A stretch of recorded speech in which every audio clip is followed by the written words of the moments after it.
Hello everyone, welcome to my channel. ಇವತ್ತು ನಾನು ನಿಮಗೆ ಮನೆಯಲ್ಲೇ ಹೇಗೆ ಈಸಿಯಾಗಿ ದೊಣ್ಣೆ ಬಿರಿಯಾನಿ ಮತ್ತು ದಿಢೀರ್ ಕಬಾಬ್ ಹೇಗೆ ಮಾಡೋದು ಅಂತ ತೋರಿಸ್ಕೊಡ್ತಾ ಇದ್ದೀನಿ, ಬನ್ನಿ.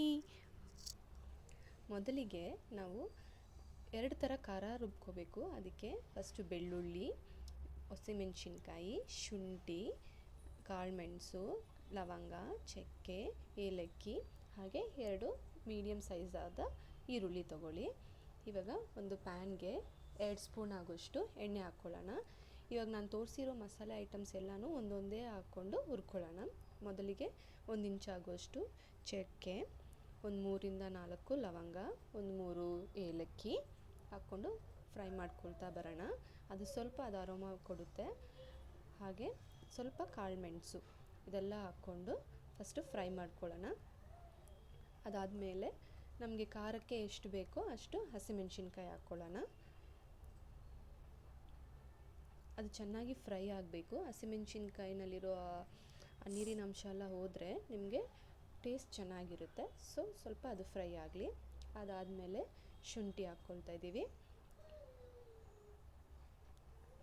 ಹಾಗೆ ಒಂದು ಹಿಡಿಯಷ್ಟು ಬೆಳ್ಳುಳ್ಳಿ ಹಾಕ್ಕೊಳ್ಳೋಣ.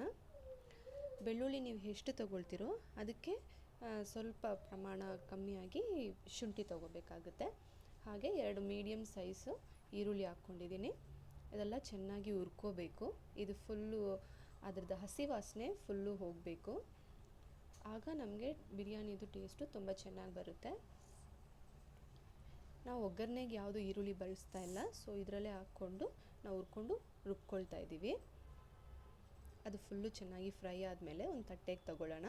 ಅದು ಚೆನ್ನಾಗಿ ತಣ್ಣಗಾದ ನಂತರ ನಾವು ಅದು ಮಿಕ್ಸಿ ಮಾಡ್ಕೊಳ್ಳೋಣ. ಇನ್ನೊಂದು ಖಾರಕ್ಕೆ ಈಗ ರೆಡಿ ಮಾಡ್ಕೊಳ್ಳೋಣ.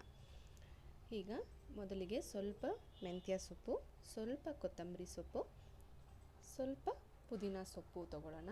ಎಷ್ಟು ಪುದೀನ ತೊಗೊಳ್ತೀರೋ ಅಷ್ಟೇ ಕೊತ್ತಂಬರಿ ತೊಗೊಳ್ಳಿ. ಮೆಂತ್ಯ ಬಂದು ಸ್ವಲ್ಪ ಕಮ್ಮಿಯಾಗಿ ತೊಗೊಳ್ಳಿ.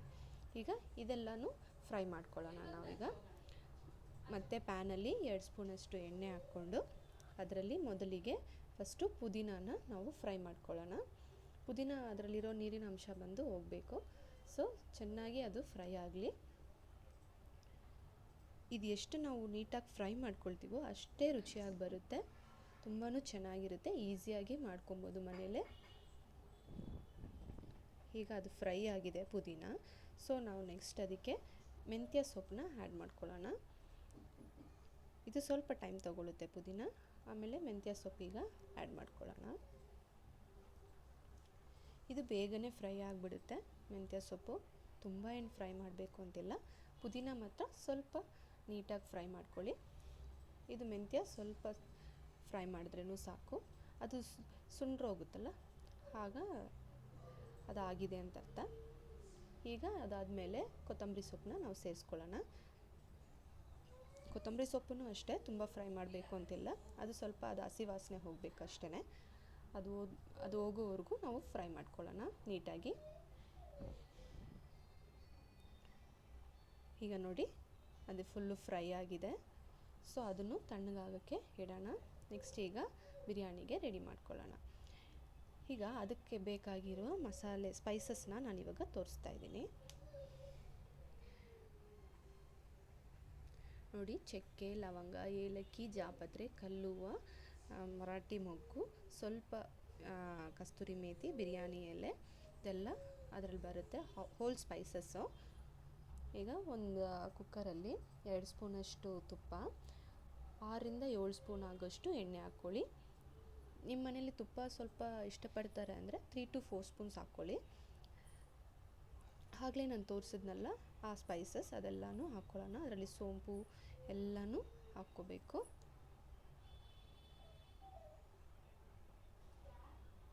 ಅದು ಸ್ವಲ್ಪ ಅರೋಮಾ ಕೊಡುತ್ತೆ. ಅದು ಚೆನ್ನಾಗಿ ಫ್ರೈ ಆಗ್ತಾ ಆ ಸ್ಮೆಲ್ ನಮಗೆ ಚೆನ್ನಾಗಿ ಗೊತ್ತಾಗುತ್ತೆ. ಸ್ವಲ್ಪ ಅದು ಫ್ರೈ ಆಗಲಿ. ಆಮೇಲೆ ಅದಕ್ಕೆ ನಾವು ನೀಟಾಗಿ ವಾಶ್ ಮಾಡಿಟ್ಟಿರೋ ಚಿಕನ್ನ ಆ್ಯಡ್ ಮಾಡ್ಕೊಳ್ಳೋಣ. ನಾನಿಲ್ಲಿ ಇವತ್ತು ಈಗ ಅರ್ಧ kg ಆಗೋಷ್ಟು ಚಿಕನ್ ತೊಗೊಂಡಿದ್ದೀನಿ. ಅಷ್ಟೇ ಪ್ರಮಾಣಕ್ಕೆ ನಾನು ಅಕ್ಕಿನೂ ತೊಗೊಂಡಿದ್ದೀನಿ. ಸ್ವಲ್ಪ ಅರಿಶಿನ ಹಾಕ್ಕೊಳ್ಳೋಣ ಮತ್ತು ಸ್ವಲ್ಪ ಉಪ್ಪು ಹಾಕ್ಕೊಂಡು ಇದನ್ನು ಚೆನ್ನಾಗಿ ಫ್ರೈ ಮಾಡ್ಕೊಳ್ಳೋಣ. ಚಿಕನ್ ಸ್ವಲ್ಪ ಎಣ್ಣೆಲಿ ಫ್ರೈ ಆದಮೇಲೆ ಅದಕ್ಕೆ ಮೊದಲು ರುಬ್ಕೊಂಡಿದ್ದ ಖಾರನ ಸೇರಿಸಿ ನಾವೀಗ ಮಿಕ್ಸ್ ಮಾಡೋಣ. ಅದು ಚಿಕನ್ಗೆ ಚೆನ್ನಾಗಿ ಮಿಕ್ಸ್ ಆಗಬೇಕು. ಅದು ಒಂದು 2 ನಿಮಿಷ ಫ್ರೈ ಆಗಲಿ. ಆಮೇಲೆ ಅದೊಂದು 2 ನಿಮಿಷ ಫ್ರೈ ಆದಮೇಲೆ ಅದಕ್ಕೆ ನಾವು ಗ್ರೀನ್ ಮಸಾಲೆ ರುಬ್ಕೊಂಡಿದ್ವಲ್ಲ ಅದನ್ನು ಹಾಕ್ಕೊಂಡು ಚೆನ್ನಾಗಿ ಮಿಕ್ಸ್ ಮಾಡ್ಕೊಳ್ಳೋಣ. ಅದು ಸ್ವಲ್ಪ ಚೆನ್ನಾಗಿ ಎಣ್ಣೆ ಬಿಟ್ಕೋಬೇಕು. ಒಂದು 5 ಮಿನಿಟ್ಸ್ ಫ್ರೈ ಮಾಡಿದ್ರೆ ಅದು ಹಸಿ ವಾಸನೆ ಎಲ್ಲ ಹೋಗಿರುತ್ತೆ ಆಲ್ಮೋಸ್ಟ್. ಬಟ್ ಇನ್ನೂ ಒಂದು 2 ನಿಮಿಷ ಇದು ಚೆನ್ನಾಗಿ ಫ್ರೈ ಆದಾಗ ಆ ಸ್ಮೆಲ್ ಆಗಲಿ ಆ ಟೇಸ್ಟ್ ಆಗಲಿ ಚಿಕನ್ಗೆ ಚೆನ್ನಾಗಿ ಹೀರ್ಕೊಳ್ಳುತ್ತೆ. ಅದು ಚೆನ್ನಾಗಿ ನೀವೇ ನೋಡ್ಬೋದು ಎಣ್ಣೆ ಬಿಟ್ಕೊಳ್ತಾ ಇದೆ. ಈಗ ಒಂದು 1/2 ಕಪ್ಪಷ್ಟು ಮೊಸರು ಸೇರಿಸ್ಕೊಳ್ಳೋಣ. ಗಟ್ಟಿ ಮೊಸರು 1/2 ಕಪ್ಪಷ್ಟು ಸೇರಿಸ್ಕೊಳ್ಳೋಣ. ಅದೀಗ ಮಿಕ್ಸ್ ಮಾಡ್ಕೊಳ್ಳೋಣ. ಈಗ ಸ್ವಲ್ಪ ಹೊತ್ತು ಅದನ್ನು ಬೇಯಕ್ಕೆ ಬಿಡೋಣ.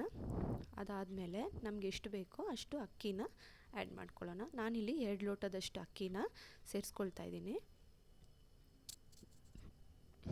ರುಚಿಗೆ ತಕ್ಕಷ್ಟು ಉಪ್ಪು ಹಾಕ್ಕೊಳ್ಳೋಣ. ಮೊದಲು ಚಿಕನ್ಗೆ ಎಷ್ಟು ಬೇಕೋ ಅಷ್ಟು ಹಾಕ್ಕೊಂಡಿದ್ವಿ. ಈಗ ನೋಡಿಕೊಂಡು ನಿಮಗೆ ಎಷ್ಟು ರುಚಿಗೆ ಎಷ್ಟು ಬೇಕೋ ಅಷ್ಟು ಸೇರಿಸ್ಕೊಳ್ಳೋಣ. ಈಗ 1 ಲೋಟಕ್ಕೆ 2.5 ಲೋಟ ನೀರು ಹಾಕಿದ್ರೆ ಸರಿ ಇರುತ್ತೆ. ಸೊ ನಾನು 2 ಲೋಟ ಸೇರಿಸಿರೋದ್ರಿಂದ ಅಕ್ಕಿ 5 ಲೋಟದಷ್ಟು ನೀರು ಸೇರಿಸ್ಕೊಳ್ತಾ ಇದ್ದೀನಿ. ನಾವು ಬಿಸಿ ನೀರು ಸೇರಿಸ್ಕೊಂಡ್ರೆ ನಮಗೆ ತಳ ಹಿಡಿಯೋಲ್ಲ ಕುಕ್ಕರಲ್ಲಿ, ಹಾಗಾಗಿ ನಾನು ಬಿಸಿ ನೀರು ಸೇರಿಸ್ಕೊಳ್ತೀನಿ ಯಾವಾಗಲೂ. ಈಗ ಫೈನಲ್ ಆಗಿ ನೀರು ಕುದಿ ಬಂದ ಮೇಲೆ ಈಗ 1 ನಿಂಬೆಹಣ್ಣಷ್ಟು ರಸ ಆ್ಯಡ್ ಮಾಡ್ಕೊಳ್ಳೋಣ. ಫೈನಲಾಗಿ ಅದೆಲ್ಲನೂ ಮಿಕ್ಸ್ ಮಾಡಿಬಿಟ್ಟು ಉಪ್ಪು ಖಾರ ಎಲ್ಲ ಚೆಕ್ ಮಾಡಿ ಈಗ ಲಿಡ್ ಕ್ಲೋಸ್ ಮಾಡ್ಕೊಳ್ಳೋಣ. 1 ವಿಸಿಲ್ ಬಂದರೆ ಸಾಕಾಗುತ್ತೆ. ಈಗ ಬಿರಿಯಾನಿ ರೆಡಿಯಾಗಿದೆ. ಸೊ ನಾವು ಕಬಾಬ್ಗೆ ರೆಡಿ ಮಾಡ್ಕೊಳ್ಳೋಣ. ಮೊದಲಿಗೆ 2 ಸ್ಪೂನಷ್ಟು ಎಣ್ಣೆ, 2 ಸ್ಪೂನಷ್ಟು ಶುಂಠಿ ಬೆಳ್ಳುಳ್ಳಿ ಪೇಸ್ಟ್ ಹಾಕ್ಕೊಳ್ತಿದ್ದೀನಿ. ಹಾಗೆ ಅದಕ್ಕೆ ರುಚಿಗೆ ತಕ್ಕಷ್ಟು ಉಪ್ಪು ಹಾಕ್ಕೊಳ್ಳೋಣ. ನಾನಿಲ್ಲಿ ಕಬಾಬ್ ಪೌಡ್ರ್ ಆ್ಯಡ್ ಮಾಡ್ತಿರೋದ್ರಿಂದ ಸ್ವಲ್ಪ ಅಷ್ಟೇ ಉಪ್ಪು ಹಾಕ್ಕೊಂಡಿದ್ದೀನಿ, ಯಾಕಂದರೆ ಅದರಲ್ಲೂ ಸಾಲ್ಟ್ ಇರುತ್ತೆ. ಹಾಗೆ ಕಾಶ್ಮೀರಿ ಚಿಲ್ಲಿ ಪೌಡರ್ ಸೇರಿಸ್ಕೊಳ್ತಾ ಇದ್ದೀನಿ ಕಲರ್ಗೋಸ್ಕರ. ಆಮೇಲೆ ನಾವು ಕಬಾಬ್ ಪೌಡರ್ ಯಾವುದೇ ಕಂಪನಿದಾದ್ರೂ ಪರವಾಗಿಲ್ಲ, ಒಂದು ಕಬಾಬ್ ಪೌಡರ್ ಪ್ಯಾಕೆಟ್ ಬರುತ್ತಲ್ಲ ಅದನ್ನು ಆ್ಯಡ್ ಮಾಡ್ಕೊಳ್ಳೋಣ. ಆಮೇಲೆ ಒಂದು 3 ಟೀ ಸ್ಪೂನ್ ಆಗೋಷ್ಟು ಕಾರ್ನ್ಫ್ಲೋರ್ ಸೇರಿಸ್ಕೊಳ್ತಾ ಇದ್ದೀನಿ. ಅದಕ್ಕೆ ಹಸಿಮೆಣಸಿನ್ಕಾಯಿ ಹೆಚ್ಚಿರೋದು ಒಂದು 5ರಿಂದ 6, ಹಾಗೆ ಸ್ವಲ್ಪ ಕರಿಬೇವು, ಇದೆಲ್ಲ ಹಾಕ್ಕೊಂಡು ಚೆನ್ನಾಗಿ ಮಿಕ್ಸ್ ಮಾಡ್ಕೊಳ್ಳೋಣ. ಚೆನ್ನಾಗಿ ಮಿಕ್ಸ್ ಮಾಡಿ ನಾವು ನಾರ್ಮಲಾಗಿ ಫ್ರೈ ಮಾಡೋ ಥರ ಫ್ರೈ ಮಾಡ್ಕೋಬೇಕು. ಫೈನಲಾಗಿ ಒಂದು ಎಗ್ಗು ಆ್ಯಡ್ ಮಾಡಬೇಕು. ಈಗ ಬಿಸಿ ಬಿಸಿಯಾದ ಟೇಸ್ಟಿಯಾಗಿರುವ ಮನೇಲೇ ಮಾಡಿರುವ ದೊಣ್ಣೆ ಬಿರಿಯಾನಿ ರೆಡಿಯಾಗಿದೆ. ಸರ್ವ್ ಮಾಡೋಕ್ಕೂ ಮುಂಚೆ ಮೇಲೆ 1-2 ಸ್ಪೂನು ತುಪ್ಪ ಹಾಕಿ ಆಮೇಲೆ ಅದನ್ನು ಮಿಕ್ಸ್ ಮಾಡಿ. ತುಂಬಾ ಟೇಸ್ಟಾಗಿರುತ್ತೆ. ಆ ತುಪ್ಪದ ಫ್ಲೇವರ್ ಒಂದೊಂದು ಬೈಟ್ಗೂ ನಿಮಗೆ ಸಿಗ್ತಾ ಇರುತ್ತೆ. ತುಂಬಾ ಟೇಸ್ಟಿಯಾಗಿರುತ್ತೆ. ಖಂಡಿತ ಟ್ರೈ ಮಾಡಿ ನೋಡಿ, ಮಿಸ್ ಮಾಡೋಕ್ಕೆ ಹೋಗಬೇಡಿ. ನೋಡಿ ಎಷ್ಟು ಉದುರಿಯಾಗಿ ಬಂದಿದೆ. ಈಗ ಬಿಸಿ ಬಿಸಿಯಾದ ಟೇಸ್ಟಿಯಾದ ದೊಣ್ಣೆ ಚಿಕನ್ ಬಿರಿಯಾನಿ ಮತ್ತು ದಿಢೀರ್ ಕಬಾಬ್ ರೆಡಿಯಾಗಿದೆ. ನೀವು ಟ್ರೈ ಮಾಡಿ ನೋಡಿ, ಮಿಸ್ ಮಾಡಬೇಡಿ. ಖಂಡಿತ ಚೆನ್ನಾಗಿರುತ್ತೆ. ಹೇಗಿತ್ತು ಅಂತ ನನಗೆ ಕಮೆಂಟ್ ಸೆಕ್ಷನಲ್ಲಿ ಪಿನ್ ಮಾಡಿ. ನಿಮಗೆ ಈ ವಿಡಿಯೋ ಇಷ್ಟ ಆಗಿದ್ರೆ ಲೈಕ್ ಮಾಡಿ, ಶೇರ್ ಮಾಡಿ, ಕಾಮೆಂಟ್ ಮಾಡಿ, ಮರಿದೆ ಸಬ್ಸ್ಕ್ರೈಬ್ ಮಾಡಿ.